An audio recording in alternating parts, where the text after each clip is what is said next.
This story dates back to when I was 12 years old. I was finishing up school. I called my mom and dad to come and pick me up, but they both had to stay longer for work than expected. So, I had to walk home. I usually don't mind walking home, but that day, I was not feeling so well. I didn't even want to come to school, but my mom made me. I expected to be walking home a lot more this year, due to both my parents starting new jobs, since we just moved to a new town. We had this really weird neighbor. He didn't seem he was fully there. He would come over and talk to me about my day and my plans. I found it normal because he was our neighbor, but he only talked to me, not my parents. And he was 34 years old, which made this a little weird. My parents are only a couple more years older than him, so why doesn't he just talk to my parents? I honestly didn't think of it too much. But every time he talks to me, he would do it when my parents weren't looking. And when my parents came in sight, he would walk away. I was walking home, and in order for me to get to my house, I had to pass my neighbor's house. He had a disgusting and creepy looking house. The house smelled awful when you would go near it. So he would always come to our house. The house looks abandoned and looks like it hasn't been taken care of in years. I was approaching his house. I felt uneased and a little scared. So as I got closer to the house, I FaceTimed my friend. Maybe the man wouldn't bother me if he knew I was talking to someone else. That's what one gut said. My other gut said that there's nothing to worry about. Like Mom said, you were going to meet a lot of weird people in life. My friend's parents worked around this area, so they were pretty familiar with it. I showed my friend the house, and then I see the man. Who are you talking to? Just one of my friends. The man asked if I can turn off the FaceTime so we can talk. So I ended the FaceTime call with my friend, but right before I ended it, my friend's parents' face were in shock. The man then asked where my parents were. They were working late today and won't be home until a while. The man's face lit up in a long, creepy smile. He then said, "I got a dog. Do you want to see it?" He knew I love dogs. I felt a little weird, and I felt pressured in saying yes. But before I did, he started walking me back to his house. I felt very uncomfortable. As we were walking, I looked down on my phone and saw my friend's text. He said, "Don't go anywhere with that man. That house is owned by a lady, no man." It felt a little strange, but maybe he was family. Just as I was going into the house, my mom yelled my name. "Where are you going?" I quickly ran back to my mom and told her what happened.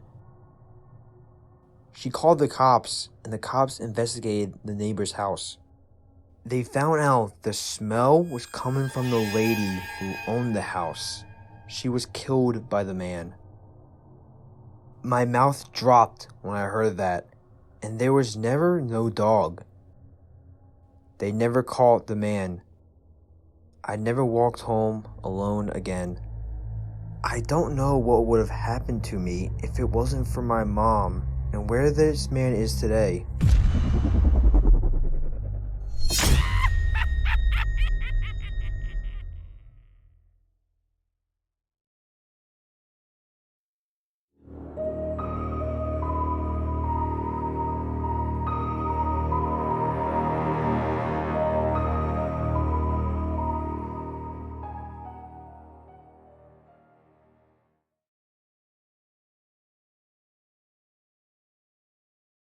It was every family's nightmare. My wife and I had the day off work, and we had taken our son out for lunch and some family bonding time. But as we approached our home, something felt off. I had a growing sense of dread the closer we got. As our house came into view, I could see that the front door was wide open. Someone had broken into our home. I told my family to wait outside in case the intruder was still inside.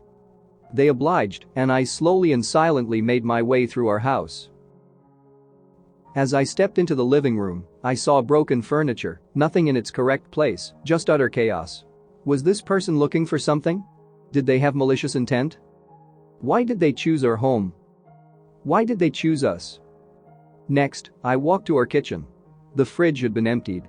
Dishes and food were thrown all over the room. What kind of person had broken into our home? A homeless person who just needed food? If so, why had they destroyed the living room? That's when I heard it. Footsteps in the bedroom. The intruder was still in our house. I took a brief moment to be grateful that I had asked my wife and son to wait outside. It was impossible to decipher this person's motives so far. But I was about to come face to face with the person that forcefully entered our home. And I would demand answers. I crept toward the bedroom slowly.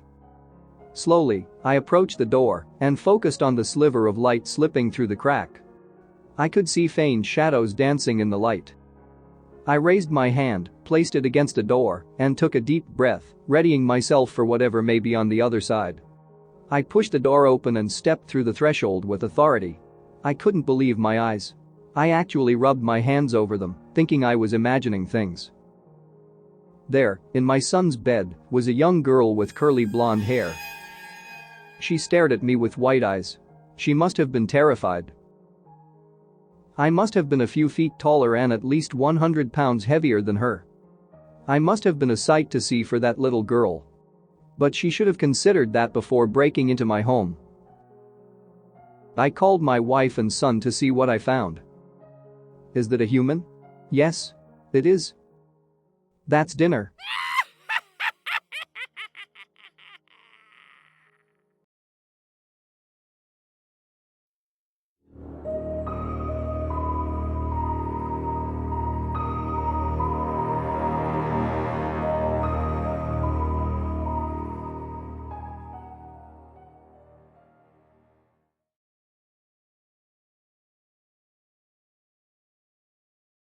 Bye. Send me a text so I know you got home safely. Sure thing, babe. Love ya, was Maria's drunken response, stumbling out of Lorna Jenkins' 21st birthday party almost 3 hours ago. I still haven't heard from her. For some girls, exchanges like this are just virtue signaling, obligatory chatter they don't intend to actually follow up on. But not for me. When I tell my best friend Maria to let me know that she's made it home, I say it because I care. I mean, on one hand, she might have just sent me a reply that got lost in transmission, but then again, she might also be tied up in the trunk of an Uber, being driven out of the country at this very second. Hun, I know these texts are annoying, but please just humor me, okay? I text her hastily. For peace of mind? Still nothing. Ugh, if only this girl knew how much she was stressing me out. It isn't like you not to respond, Maria. You know what happens on the news. This could be the difference between life and death. More radio silence from her end. My heart is in my mouth at this point. Agitated, I decide that it's time to take drastic action. Babe, you're scaring me, I pleadingly message. I'm going to call the police if you don't respond right now. At long last, I see a hurried text from her appear at the top of my screen. Dude, chill the fuck out. I got home ages ago and passed out. Only just saw your messages. Warm relief floods my body. Reassured, I power off my smartphone and slip it into my pocket. Maria is, without a shadow of a doubt, inside the house. Thank fuck. I've been waiting outside it for hours.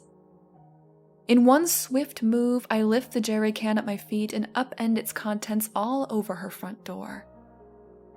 Very carefully, I flick the lit match against the accelerant-soaked wood and watch, from a distance, as the angry flames overtake her house like a bonfire. Of course, I knew that her Uber probably made it back to the house before me, and Maria was probably inside the whole time.